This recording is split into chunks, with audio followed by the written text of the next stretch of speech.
The following is a presentation of Project Independence and WCWP. Project Independence is the Aging in Place initiative of the town of North Hempstead. We provide programs and services designed to assist and support the older town residents who wish to remain in their homes as they age. If we don't currently provide a service, we will try and connect you to that service. Call 311 or 869-6311 to get more information or receive services.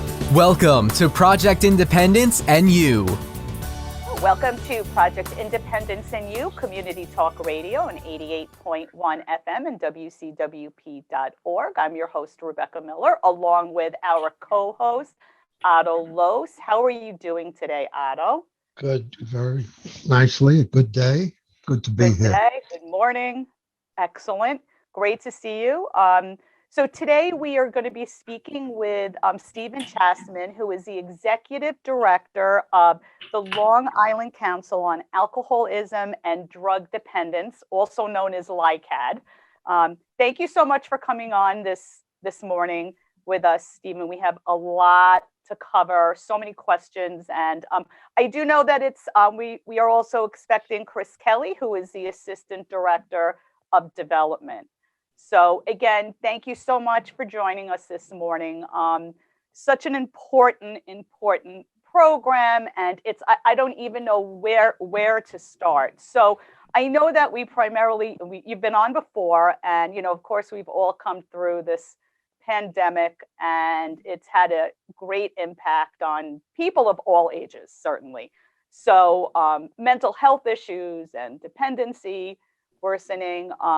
So I'm just curious, to start off, just to get a little background on LICADD, and then also what's happening throughout the pandemic and the services and programs that are offered. Sure.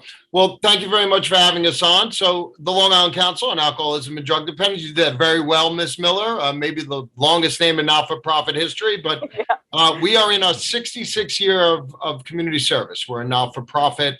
And we have offices in two counties, in Nassau and Suffolk. I'm actually coming to you live from Westbury, so not too far from where you guys are broadcasting. And listen, I think our mission's never been more vital than in the last 2 years. I think it's 2 years almost to the day where COVID-19 or coronavirus had befallen not just Long Island or New York State, although remember, we were hit hardest and first. So issues around grief and loss, issues around isolation. The Centers for Disease Control did put out in January that 2021 was the most tragic year in American history for fatal drug overdoses and alcohol-related fatality. And that's on top of, respectfully, 900,000 and climbing who have lost their battle to COVID-19. So when we talk about grief and loss or isolation, human beings, and this goes for our older population as well, when human beings are in great periods of discomfort, the natural inclination is to seek some kind of comfort. Now, you got to remember when you couldn't go to work in 2020 and you couldn't go to school, and I see Mr. Kelly has joined us, you could go to a liquor store, right, and buy alcohol for self-medication. So I think LICADD on the front lines of this, we're still trying to gauge what having access to liquor stores and now the legalization of marijuana and THC products. So LICADD has its work cut out for us, but listen, we judge no substance user, including people that self-medicate. Some people do it with drugs, including alcohol. Some people do it with food. Some people do it with online spending. I don't know if retail therapy was created by Long Islanders, but I know that some of our Amex bills after a holiday season could be devastating to the mental health. And also, listen. Let's be frank. The world has now changed again as of yesterday morning. I have older parents who are in their late 80s, and some of these could be recurring traumas when you look at an invasion in the European front and world wars of old. My father was a child and my uncle served in World War II. So all of these create these great anxieties. The fact that we're living in such a digital and technological world, we can literally see the bombs falling in Kiev this morning.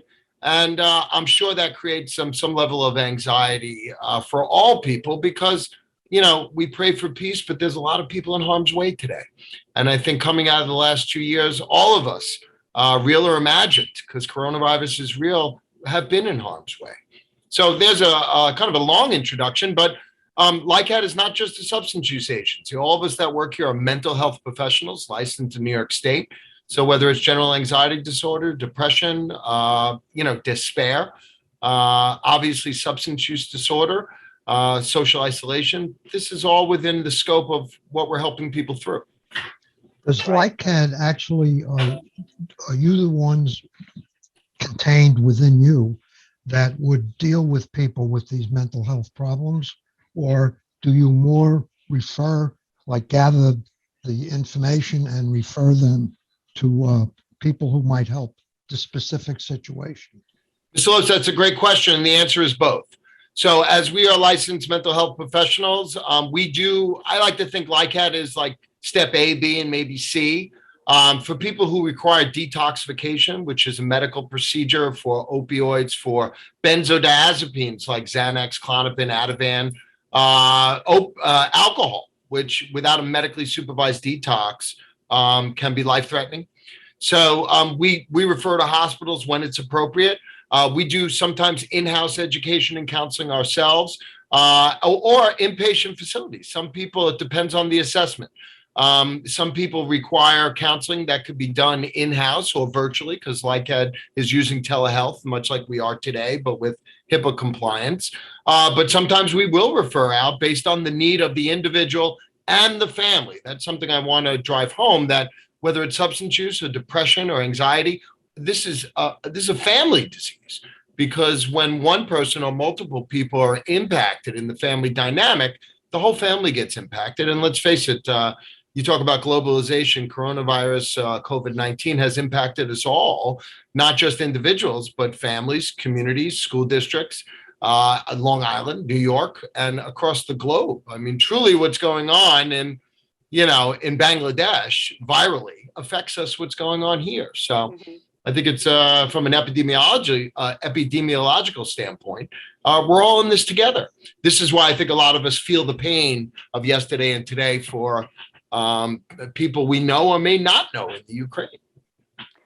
So to answer your question, Otto, it depends on the assessment, but we have 66 years of partners with hospitals, inpatients, outpatients, private therapists, and we do in fact do some of that mental health counseling and education in-house as well. Sounds a lot like Project Independence, because we do a lot of that too. I wanted to welcome Chris Kelly. Chris, thank you so much for joining us. Chris, you're the Director of Development over at LICADD, and obviously we've been speaking with Stephen and getting quite a great education.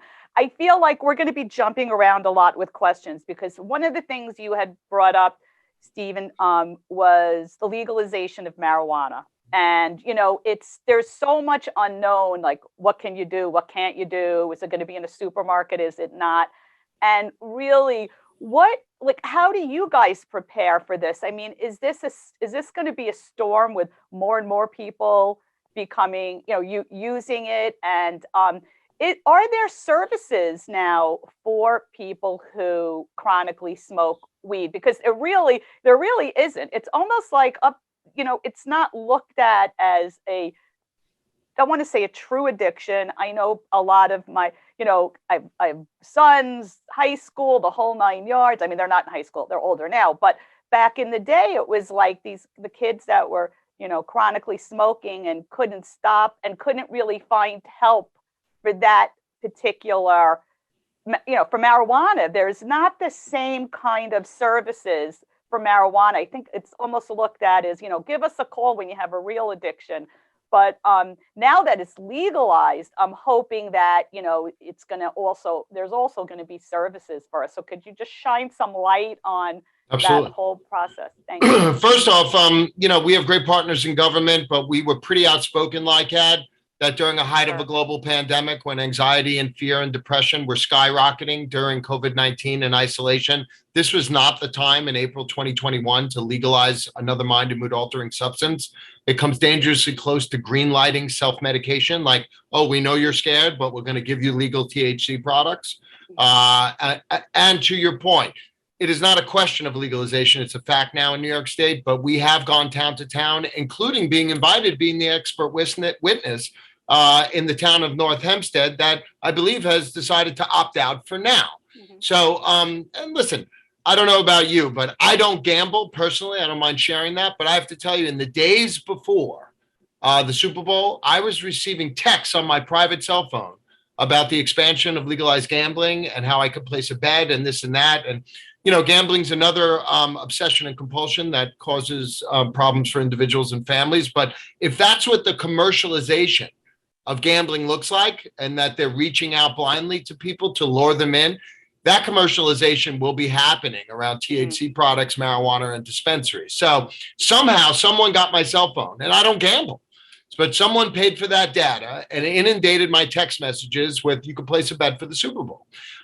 If that is what commercialization of legalization looks like, keep in mind, we legalized marijuana in this state in April 2021. To this minute, the Office of Cannabis Management is not fully set up. So, you know, it seems very much putting the cart before the horse. We are not a temperance organization. We're not against drugs. We want to help individuals and families where mind and mood altering drugs have led them on a destructive path, both physically, psychologically, vocationally, academically. But listen, I think we don't have the data that truly shines the light.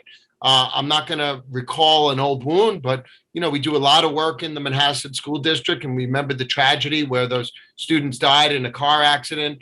You know, data has shown that marijuana played a role in that tragic accident. When we talk about, and I live in Northport, the police officer that was killed on the highway 6 months ago, that young woman was under the influence of marijuana that clipped his car as he was trying to help another accident. So I also drive all over Long Island for my work. I see a lot of flowers and crosses around trees. You know, have we asked the question of law enforcement, does marijuana play a role in some of those traffic accidents? Some of the data that has come out of Colorado and Nevada and some of the states that have long been legalized, car accidents, insurance policies, motorized fatalities, academic underachievement, the data's there.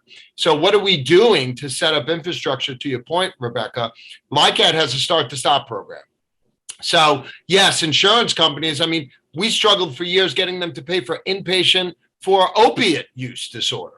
So insurance companies were failing to pay for treatment for people who were addicted to the most powerful narcotic on the planet, not to mention an astronomical overdose. So regardless of premiums, yes, are they going to pay for outpatients or inpatients for cannabis use disorder, which, by the way, is a diagnosis and a psychiatric condition. It is in the Diagnostic Statistical Manual of Mental Disorders. So we have a Start to Stop program that 3 to 5 educational sessions around the potential dangers.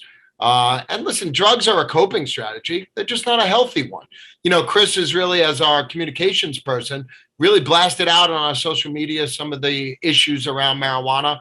And we don't tell people what to do, but we give them information so parents can make informed decisions. Anything you want to add to that, Chris?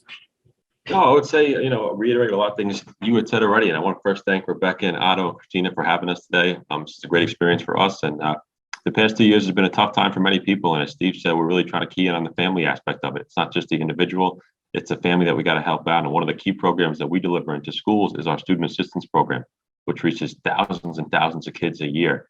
So giving them some information on how to cope with these times, a lot of stress, a lot of anxiety. And I think that's the key part of it, prevention education. That becomes a key part of what we do. Yeah. I like, Stephen, what you were saying just made me think, you know, how you're considered driving impaired if you have 0.08, whatever, I don't want to misquote, but whatever the level is, you're considered drunk if driving, you know, impaired.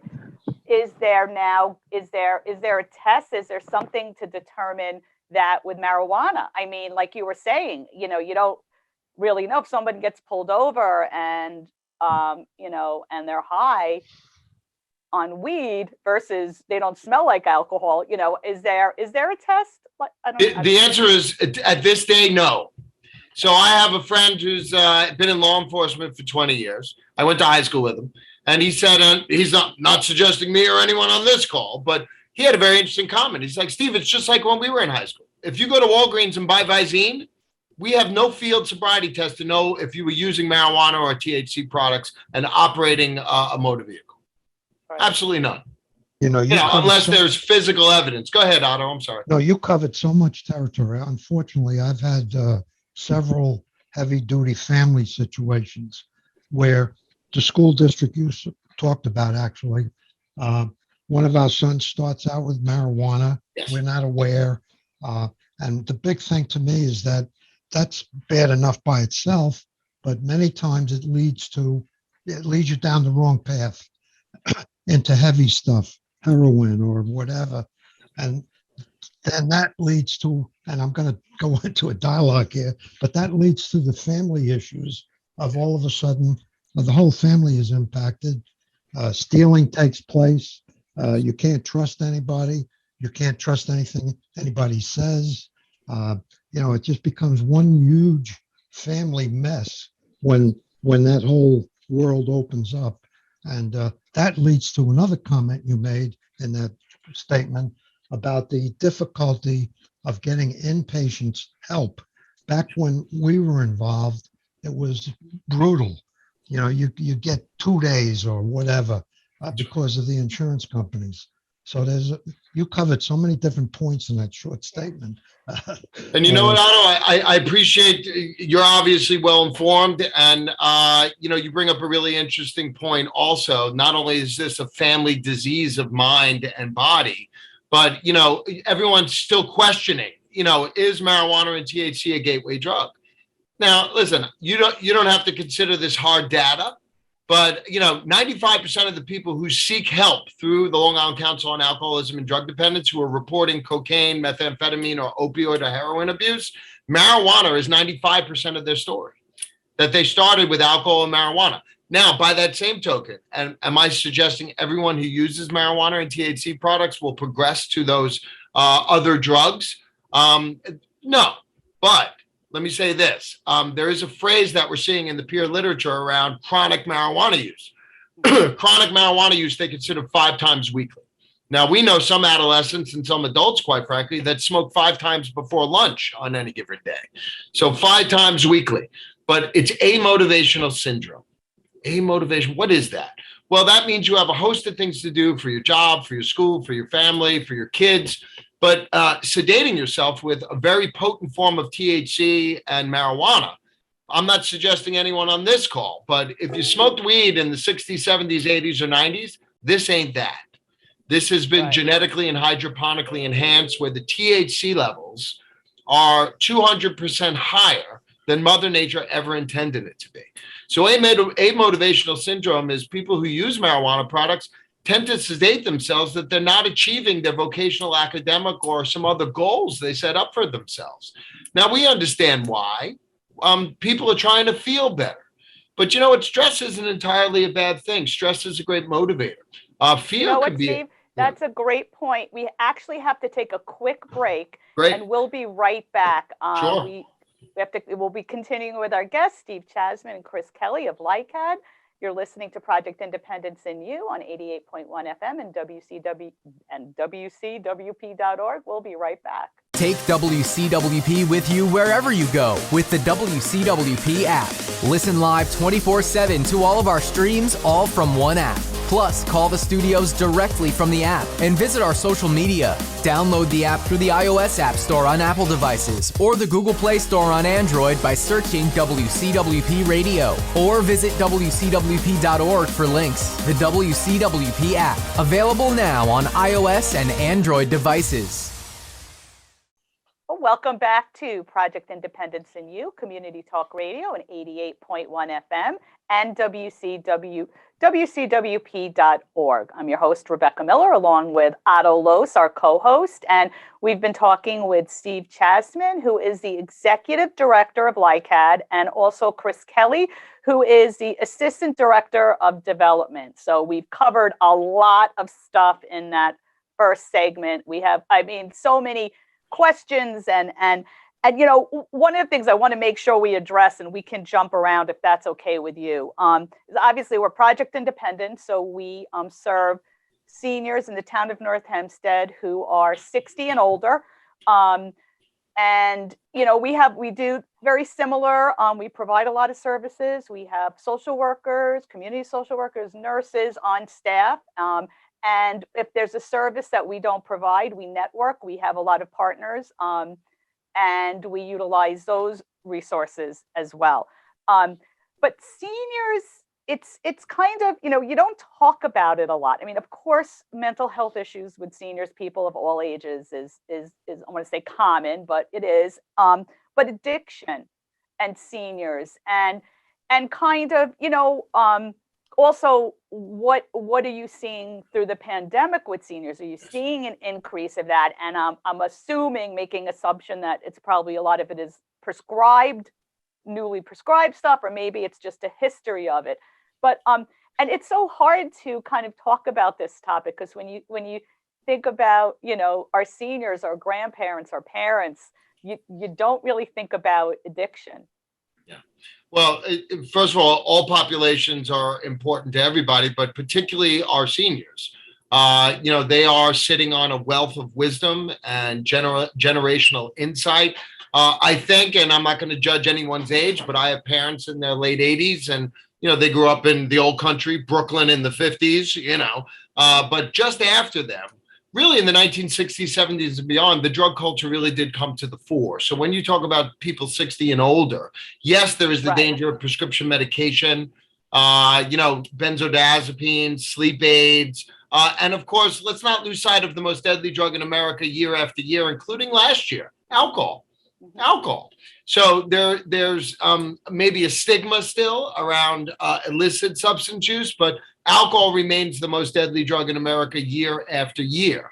So when we talk about 100,000 opioid overdoses in 2021, we don't talk enough about the 157,000 alcohol-related fatalities. So, and listen, seniors, I think coming out of this COVID-19 crisis, we're going to really unpack some of the data, but the population that remained the most vulnerable, whether it was elder care or senior living, right? Certainly in New York, we saw that. People having pre-existing conditions, whether it was diabetes or health issues, our older population was particularly vulnerable. So, and of course, isolation. Which is difficult. So as we get into the life cycle, and 60 and beyond, I guess it begins, right? There are grief and loss of physical mobility, the onset of certain illnesses that come with age. And of course, really important to keep seniors engaged in community service, like Otto here, doing his work with Project Independence.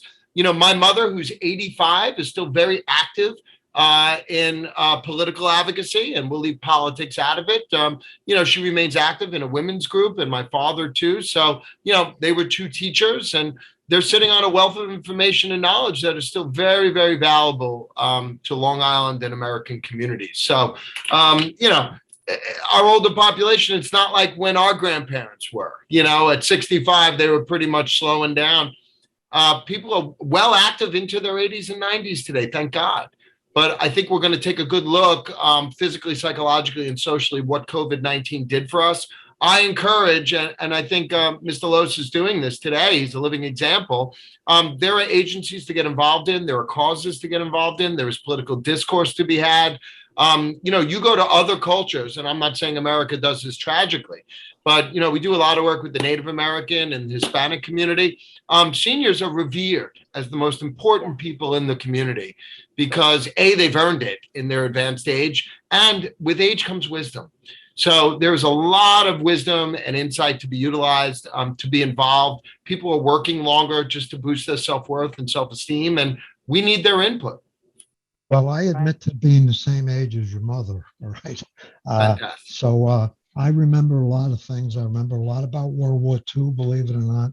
I was old enough that I do remember what was going on. I do remember that alcohol was very, very common in my younger years.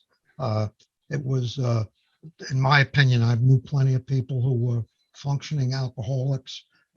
They were never classified as alcoholics, but they should have been. The use of alcohol was much more condoned back then. The police would help people get home as opposed to locking you up. So older people, we grew up in it. Yeah, like the drugs world came in more in the 60s, marijuana, whatever. Personally, I've never had marijuana, but I know plenty of people who have, and I know plenty of people who started with that who had serious problems afterward. And it's not a good thing. So, No. yeah. But look how far we've come, Otto. To your point, I mean, I'm sure some of us remember, maybe not Mr. Kelly, but you remember when you could smoke cigarettes on the Long Island Railroad and on airplanes and movie theaters. Oh, You know, 30 years ago, if you were in corporate America, you had a fully stocked bar and you would offer people drinks of alcohol when they came into your office. So I think we're getting a greater understanding as we look at history. And let's face it, when you look at the impact drugs, including alcohol, because a drug is anything we introduce into our bodies that produce change in normal body function, drugs have robbed us of some of our greatest thinkers, our greatest artists, our greatest musicians. When you think about 100,000 people dying last year from opioids and another 150 plus, find me a disease that kills 250,000 Americans a year. I mean, barring coronavirus, and we're not going to quantify human loss. I mean, 250,000 Americans every year. It's kind of a shame we've done so little so far about it. But let's talk about, a contingency plan. Those are 250,000 Americans that are future teachers. They're future doctors, they're future mothers and fathers, they're future church and temple members or mosque members. You know, these are future productive Americans in Long Island or New York society that we're losing a whole generation of people, older and younger, who still had a lot to contribute, but under the weight of a really good people, but under the weight of a really terrible illness, probably left us too soon because they couldn't access treatment, or as Chris Kelly said, we didn't give adequate education and prevention from kindergarten up through adulthood. And it's not just the drug talk. I think one thing we're going to learn from COVID-19 is how do we develop healthy coping skills? You know, Project Independent, we're talking about it. That's a great step. Exercise, you know, the greatest reducer of stress out there. Being able, and this is radio, but I have my left hand up. Getting your hand up and asking for help is a skill set. And respectfully, because my parents are older, they grew up maybe among the last generations that an adult man or woman pulls themselves up by their own bootstraps. I don't know if that is accurate today. I think any man or woman asks for help, and collectively we all do our best to keep ourselves together and well as a community. And Long Island, I mean, Levittown was the original suburban community, you know, a few miles from here. And this whole thing of intentional community is a bunch of malarkey. We got to need each other. And asking for help from our neighbors, from our professionals, from our older and younger folk is part of what community is all about. Well, you're right on target. I'm sorry, Rebecca, but you're right on target about the generational thing, and that people grew up back when you didn't get help. You did it the hard way. And really, if anything comes out of this whole thing, if you need help, get it. And if you don't think you need help and people tell you do, you probably do need help. Get it. You know, there's nothing weak about that. I like to call it education. You know, you're getting guidance, you're getting counseling. It's not like there used to be a lot of negative terms. You know, you had to go to a shrink, or you were no good in the head or whatever. Those are all just old stupid things which no longer apply. And there's a word for it, stigma, right? So part of LICADD's mission is conquering the stigma. You know, Chris heads up a young professionals group here, and we could see the generational shift, not better or worse, but the mentality. Chris, if you want to talk about some of the mentality of younger men and women in their young professionals, 30s and 40s. Yeah. Otto, you bring up a great point too with the stigma. I think a lot of times people are nervous to raise their hand and say, I need help. And I hate to use a cliche line, but sometimes it's okay to not be okay. And I think with the younger generation, they're breaking out of that, and they're willing to say, I need help. I need to reach out to friends and family and to support each other. Something Steve says all the time is we're social creatures. We need each other. And COVID taught us with isolation, it works against us. So you got to reach out. You got to tell people you need help. And that stigma is slowly but surely going away. And you know how you build self-esteem? You do esteemable acts. Otto, I'm sure this is true of you because obviously you do community service. I'm the son of two teachers. And, I'm a social worker, as Chris works in human service. And, I think this is LICADD's finest hour the last 2 years. It's been really hard. We've shown up every day. We're on call 24 hours a day in partnership with counties. We're helping people get to treatment. We're providing it. It hasn't been fun, but we've been really, really useful. And I think, this is our finest hour. The fact that you're having a show like this, where you're putting some of these issues on the table for discussion, the fact that we're reaching out to not only our older people, but our younger people and asking, how you doing? We've been taking our physical thermometer, our temperature for 2 years, but have we taken our mental thermometer? Have we asked, how are we doing? That's a really key piece, I think. And, everyone pitches in. Long Island has a proud tradition in times of great crisis to do extraordinary things. I got a question, but so I think Otto touched on it a little bit, and we're all touching on it. So, the family, you have mental health issue, you have a child or a partner or a parent or whatever, and that person is maybe not seeking help for whatever reason at the time. It's not just about convincing the person who has the issues to get help. It's also about, how do you function while you're worried? You're so worried, you just don't know what to do, and you're just kind of living around that person till they get help or come to light. But they may not be at a point yet. What kind of is there services for the family, Sure. and what kinds of advice for family members? Well, first off, we've been doing family interventions on this island for over half a century. We have certified ARISE interventionists. We have a family support group and a family education group. We teach about the phenomenon of enabling and codependency. If you don't know what that is, that when the sick person is in, not the bad person, the sick person is in the family dynamic, everyone seems to be very dependent, even though they're on the roller coaster of mind and mood altering drugs. If they're in a good place, the family's good. If they're not in a good place, family not good. So, how to find some calm amid the storm and not be so codependent on someone who is very much on an emotional roller coaster. So setting up healthy boundaries in the family, setting up education so they understand what enabling is. Remember, sometimes the disease of substance use disorder or addiction, it feeds on resources and love, not because people are bad. Like, what people say they need and what they want may be different. Like, Mom, Dad, I need $100. Well, if someone is struggling with a substance use disorder, that may be what they want, but that's probably not what they need. How to be able to support them in their struggle, but yet the family can kind of channel people to getting the help they need. One of the things we do with interventions is, everyone's entitled to their own reaction or response to the disease. Some people are angry, some people are frustrated, some people are scared. We try to bring the disease into focus, and it's impacting everyone, that people are sick. And sometimes the sickness around substance use disorder and Otto mentioned it, the dishonesty, the accumulating of resources, in other words, taking things that aren't yours. This is all part of the obsession and compulsion of driving towards their self-medication. Remember, why are they self-medicating? People don't put together that opioids are painkillers. They're great physical anesthetizers, but you know what else they anesthetize? Emotional pain.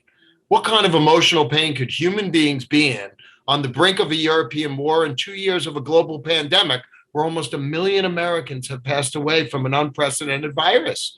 So we're all dealing with an abundance of discomfort and stress and anxiety, if not emotional pain. So these drugs actually work, including alcohol, right? They all mask fear. But what we're trying to do is teach healthier coping strategies. Share a problem, cut it in half. Exercise is the great reducer of stress.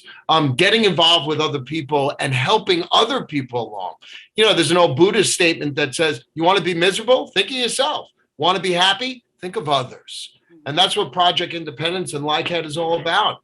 We're going, I go to bed thinking about myself and I wake up thinking about myself. But the hours in between, just ask Chris, the hours in between, I tend to want to put my focus on other people, and that helps me stay out of my own anxiety.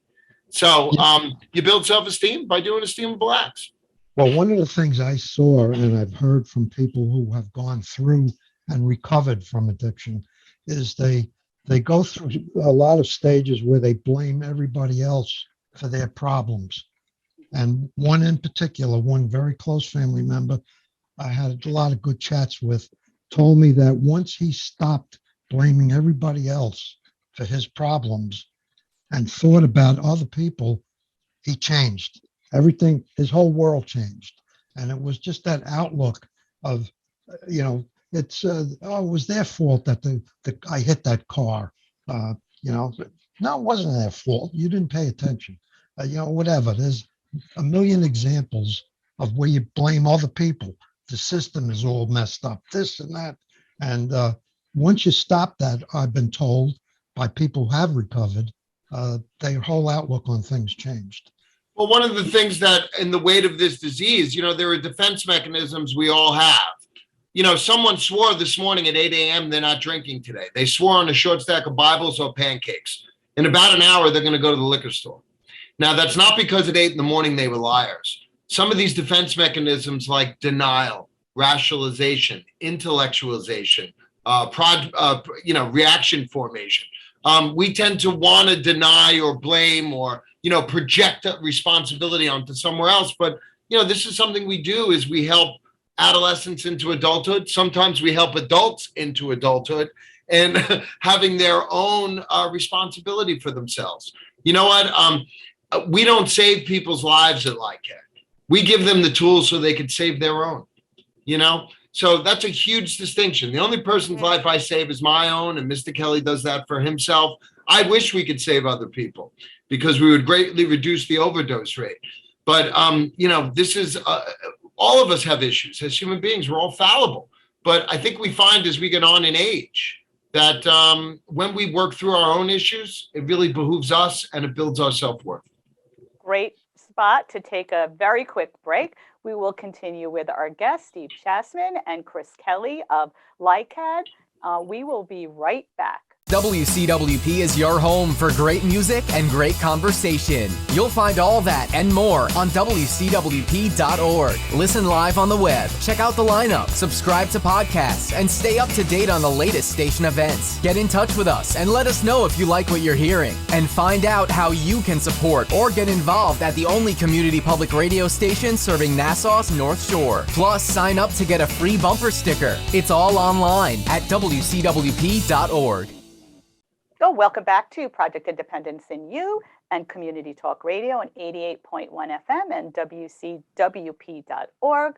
I'm your host, Rebecca Miller, along with our co-host, Otto Lohse, and of course, our incredible radio show producer, Christina Liu, who just pulls this show together every week with, just the greatest guests, and we never have enough time.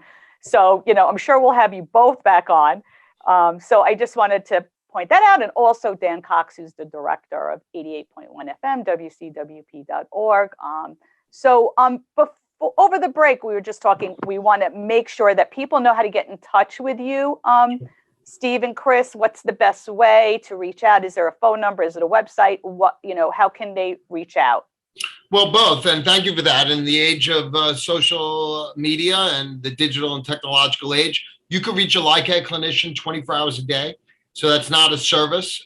We have two numbers, but they're both routed. So 516-747-2606, or you can go on our website, LICADD.org, and connect with one of our clinicians 24 hours a day. So listen, we know because it's not a service. We're on call. We have an on-call phone. People utilize it when needed. We know in the last 2 years, having someone to talk to at 4 a.m. or 4 p.m. on a Sunday is really, really important for individuals and families. So, and yes, you had also asked about, I know there was a caller, we're doing telehealth. So we're seeing people both in person, but if you want to stay safe in the comforts of your home, we have HIPAA compliant, meaning confidential software. We will send you a link. And you could do a counseling session or an education session right from the comforts of your own home. That is HIPAA compliant New York State. So we're doing a hybrid of telehealth and in-person services. But keep in mind, you can reach one of us 24 hours a day. Great. So since you kind of mentioned social media and all that, just before we came back on the air, I'm just curious because, so much of technology has bursted into, our population quickly. And I mean, from the time my kids were young, it even changed since then, and they're in their mid-20s now, later 20s. And so the way I see younger people on social media today, and not just younger people, because I mean, I'm on it too all day long, and I can find myself kind of, being in somewhat of a trance, but my brain's developed, I'm older. I've developed, I've learned how to communicate and socialize and, think introspectively, all that stuff. So I am concerned that, the kids that are growing up today, so entrenched in social media and technology and, are not socializing as much. So, and not learning how to socialize. So when they, have that, not like that, they can't, like, maybe not connecting. I mean, I could be off base, but then, compounded with a potential mental illness and addiction, which goes hand in hand a lot of times too. Are you finding that you need a different approach when talking to maybe the younger population who really aren't used to being so connected, communicative, Just curious about that. Well, I'll let Chris answer that at first, and I'll just do some add-ons after, but go ahead. Yeah, so I think social media has become a big player, especially at the younger age. And I think one of the things what we do when talking to them is you gotta meet them at their level, meet them at where they're at. And social media, I can speak to a lot of my cousins and younger friends. It's a thing that's not going away, and that we could almost use it to our advantage. So, for instance, LICADD has a pretty big social media presence, so we shoot a lot of information out there on the dangers and the pros and the cons of social media. So, something that we use for our advantage. It's something that I think aids to isolation, especially during COVID. Something that kids kind of went to look for a little bit of escape time. And Steve can talk to the clinical aspect of that. And listen, this is a show geared towards seniors. I mean, if I talk about my father, who's 87, he remembers horse-drawn carriages on Kings Highway who were delivering ice for the ice box. And the knife sharpener guy had a horse-drawn carriage in Brooklyn in the 1930s. Now he sends me links on Facebook from his iPad in Delray Beach, Florida, So look at the amount of technology in 2 generations. But for our seniors, particularly during COVID, some seniors are not proficient in social media, in technology. And we really need to get out there and offer them some assistance because, FaceTime has come a long way where grandparents can see family members not physically in the same state, but they can connect with people. There are chats, there are podcasts to get involved in. It's not an illusion of connectedness. I think with the digital and technological age, we're redefining communication, we're redefining intimacy. And listen, I'm north of 50 years old. So, young people today will talk about my friend in Germany. A friend in Germany they've never actually met, but they communicate with. But it's not for me to say that they don't have an intimacy or a friendship with someone because they've connected in technology. Also, let me say that in the last 2 years, for a year, we were doing only telehealth. We were able to continue to do our work via social media and digital and technological advancements. So because we do a lot of work with veterans, we've had secure video for 7 years. So when the pandemic and the shutdown hit, we just flipped the switch and we were able to do our services online, including to our older population. So I don't think any of us knew the term Zoom 2 years ago, but here we are. Here we are. I remember the show Zoom, but no. That's right. It's great. And we always kind of try to say that a lot of positive things came out of the pandemic because there are people that we reach through our North Hempstead television programs, even whether it be exercise or any of the programs that we offer on North Hempstead television that didn't really know about us because they're not on computers and they're for whatever reason. So we learned a lot through the pandemic, and I think you guys too are going to continue with the Zoom and the telehealth and all that because you can actually reach especially a lot of people. And one of the questions that we had before was, can you talk to somebody out of state? And you can. Someone can just come into one of your meetings or get in touch with you. to be able to get the services that you all provide. Just to add to that, you mentioned the word Germany. I actually communicate via email with people in Germany by using Google Translate. I write it in English. I go to Google Translate. It converts it to German, Right. and back and forth. The That's right. people on the other end, they don't know English. I'm not the greatest at German. So Otto's a big Isn't that proponent. amazing though, right? Yeah. So when you talk about communication lines, I mean, we can provide services around the country, which we always have. You should know that LICADD is an affiliate of the National Council on Alcoholism and Drug Dependence. So we have affiliates, 69 affiliates all over the country. We're actually helping a young person right now who is on the streets of Los Angeles. And she FaceTimes in with our secure video once a week, but we're trying to find her a place where she can get off the street of Los Angeles. And drugs are a part of her story. So, we try to stay kind of community focused because we're all licensed in New York State. But listen, we're willing to go to any length to help individuals and families across this country. Let me also say that we have one of the oldest not-for-profit employee assistance programs. So we have about 24 contracts with unions and small business and school districts. We're able to help people up and down the Eastern Seaboard because of the digital and technological age. Right. Steve, I want to just put it out there, and Chris, that we are having a workshop on Monday, Technology for the Terrified. So we have a woman who's a volunteer who lives right here in Great Neck, and she does workshops for our seniors. She's an expert in Apple. I think she worked at the Apple store for 6 years, and I think we're doing the basics of smartphones at this workshop, but she does a lot. She'll help people sign on to Zoom too. So, it's really, really interesting. Because I'm sure Chris is thinking I should attend that. Yes. Technology, Well, I want to piggyback. You're welcome too, actually. You just love to have you. Listen, my father's a lot more advanced than I am, but thank God for the under 45 crowd here. Yeah. Very, very true. But that's an important service. And listen, we're all on our way somewhere. LICADD, and I think we could speak to this, and, we can't go back in time, So we're not trying to get back to what LICADD was in our 64th year of service. We're looking ahead. So we're going to do a hybrid of services. I think a lot of us 2.5 years ago were struggling with time management anyway, between a work-life balance. If you can get an hour of quality counseling or education in the comforts of your own home without 2 hours of travel on Long Island, that may be more time efficient. People may be more comfortable in the comforts of their own home. We're always working to ensure the confidentiality of our clients. So, listen, when our clients want to have therapeutic sessions from Stop and Shop in the frozen food aisle, that's our job to say probably not a good place for you. Right. But, we're all trying to find that new balance. So we're doing a training in a couple of months around ethics and confidentiality in the digital and technological age. Right. You mentioned, I'm sorry, but earlier in one of your statements, you touched briefly on insurance limits and whatnot. And, a lot of stuff that we're talking about is based on counseling now, inpatient program. And somewhere along the line, it leads to where it just doesn't do it. And you need an outpatient situation.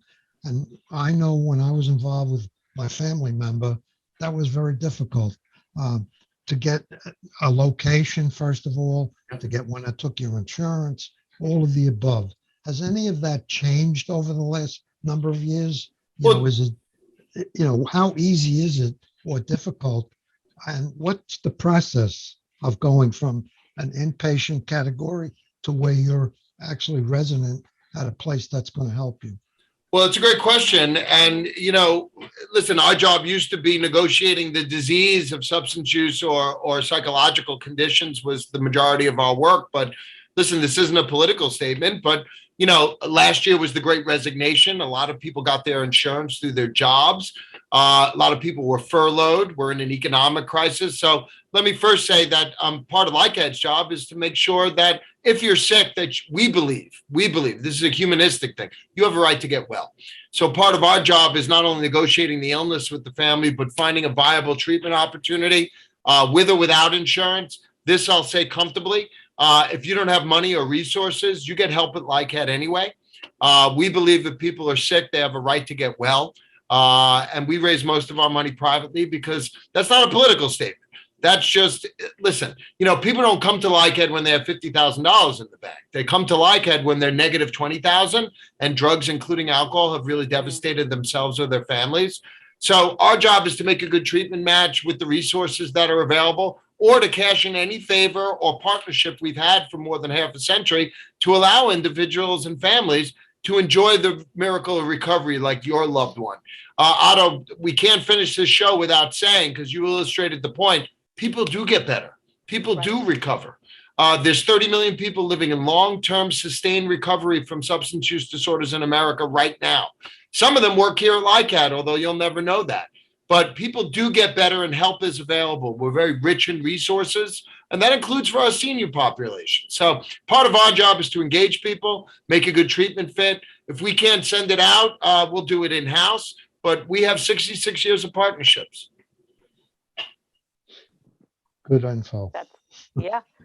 It's so, with organizations like LICADD too, it's just, there's a light at the end of the tunnel. And I love how progressive you guys are, and that whole, going forward, and things are different now. I think we've all learned so much from this pandemic on so many different levels. We're an aging in place program. So our goal is to help seniors age in place safely. And, through the pandemic, that changed because we had very active seniors, very young seniors. And all of a sudden, they became isolated and homebound because of the pandemic. So it was, there's a lot of issues that came up from that, what the issues that like the pandemic caused, not just the illness, but like the mental health issues and, people losing their jobs and so many things. But, we did learn a lot from the pandemic, and definitely, technology is so important. And, to your point, Steve, it's like, getting people on technology, which is one of Otto's, strong points, is he wants seniors to become more, aware of technology, because it's not really as hard as a lot of the seniors feel. How hard is it to have someone click on a link, and we went from, as soon as the pandemic happened, like you mentioned, 2 years ago, almost to the date, to having in-person 17 fitness classes in person throughout the town, to, health chats and workshops and home visits and all kinds of things, to none of it. But we became live on Zoom right away. And it was really amazing because you can also call into Zoom. So if, people aren't technology savvy, they can call in and be part of the program too. So, as an aging in place program, we've seen growth. I've seen the numbers shift a lot too. Certainly in our human service part, division, we really had a lot of growth in there. Christina is one that keeps track of every single call that comes in, and we've really grown a lot. So I think people are asking for help too, a little more easier, because we're out there, and this makes it, so much easier. And it's so important that we bring it to them. Sometimes people won't walk towards us. We got to take 2 steps towards them. And, before we close, just know, if you want to get involved, LICADD is 66 years of functioning with the help of volunteers. Chris, you want to just real quick about some of our events? We have some high-end events where very generous people come out. Yeah. So in order to keep this 66-year train going, we have some premier events taking place out east. We have a golf event at Maidstone in East Hampton. We have our big fundraiser, Angel Ball, at Oheka Castle, taking place in June. And then we have another big golf event in the fall taking place at the Creek and Piping Rock in Locust Valley. So a great opportunity to introduce people to the mission. You get to meet a lot of the people who support LICADD, but LICADD fortunately has some great support from the community here on Long Island. So if there are older people that want to volunteer, you get free steak and lobster, and you can help us do our events, and we can use your help. You can't play golf though. Otto, you could play golf with us. Yes. Otto, Chris you can Kelly play. puts the foursomes together. You could play with us. Well, on that note, I want to thank our guests so much, Steve Chassman and Chris Kelly of LICADD. Thank you. Covered so much, and all the information so important. And we will mention your phone number and ways to contact, and also people can volunteer and contribute. So again, thank you so much. I'm sure you both will be back. You're listening to Project Independence and You on 88.1 FM and WCWP.org.